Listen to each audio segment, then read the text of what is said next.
Assalamualaikum warahmatullahi wabarakatuh.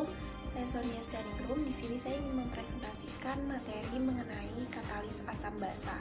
Katalis asam basa berperan dalam perkembangan kinetika kimia. Menurut Oswald dan Arrhenius membuktikan bahwa kemampuan suatu asam dalam mengkatalisis suatu reaksi tidak bergantung kepada asal anion, melainkan lebih mendekati kepada sifat konduktivitas listriknya. Penelitian lain yang menggunakan katalis asam basa antara lain yang pertama ada Kirchhoff yang meneliti hidrolisis pati oleh pengaruh asam encer.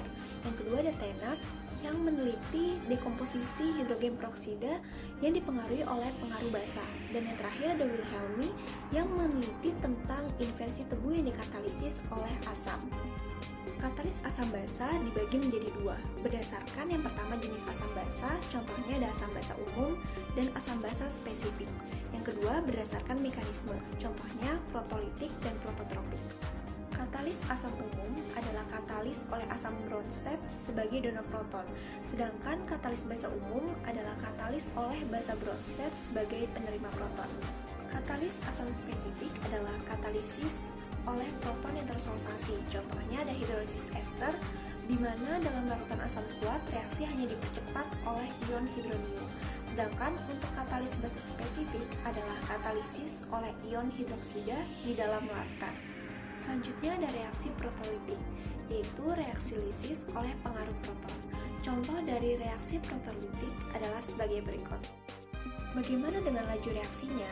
Bila K-1 lebih besar dari K2, maka SH+ berada dalam keseimbangan atau Arrhenius. Berikut laju reaksinya. Sedangkan jika K2 lebih besar dari K-1, maka SH+ tidak berada dalam keseimbangan atau Van Hoff. Laju reaksinya adalah sebagai berikut. Selanjutnya ada mekanisme prototropik. Berdasarkan contoh tersebut, katalis asam merupakan katalis prototropik karena zat antara bereaksi dengan zat terlarut dan terjadi transfer proton antara zat antara dengan zat terlarut. Contoh lain dari mekanisme prototropik adalah sebagai berikut. Selanjutnya akan dilakukan percobaan mengenai asam basa.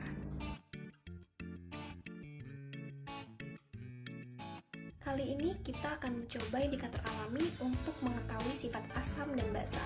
Indikator alami yang kita gunakan yaitu larutan kunyit dan larutan daun pandan, di mana larutan kunyit dan larutan pandan ini telah disaring dan akan dicampurkan dengan beberapa larutan, seperti yang pertama cuka yang bersifat asam dengan pH sekitar 3, yang kedua air dengan pH normal yaitu 7, dan yang terakhir adalah pasta gigi yang telah diencerkan dengan air dengan pH kurang lebih 8. Akan kita tes satu persatu menggunakan indikator alami yaitu larutan kunyit.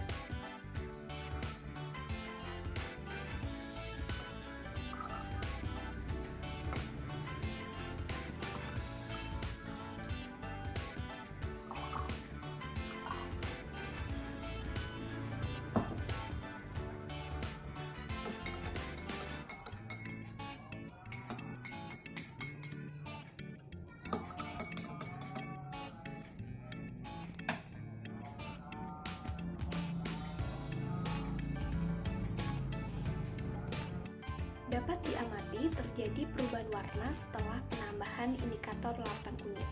Semakin asam suatu larutan, maka warna menjadi kuning pekat, dan semakin basa suatu larutan, maka kuning memudar. Pada cuka, terjadi perubahan warna dari kuning menjadi kuning pekat. Pada air, warna sama seperti kunyit. Sedangkan pada pasta gigi terjadi perubahan warna dari kuning menjadi kuning memudar.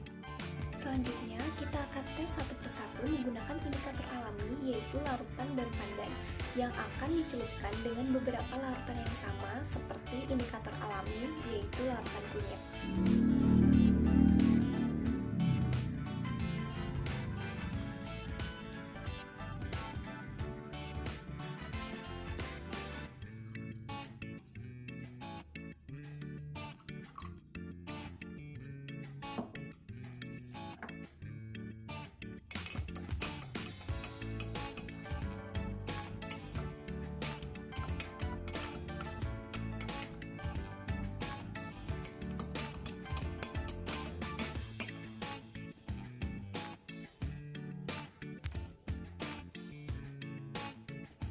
Pada indikator alami menggunakan larutan daun pandan, terjadi perubahan warna terhadap cuka dari hijau menjadi hijau pekat.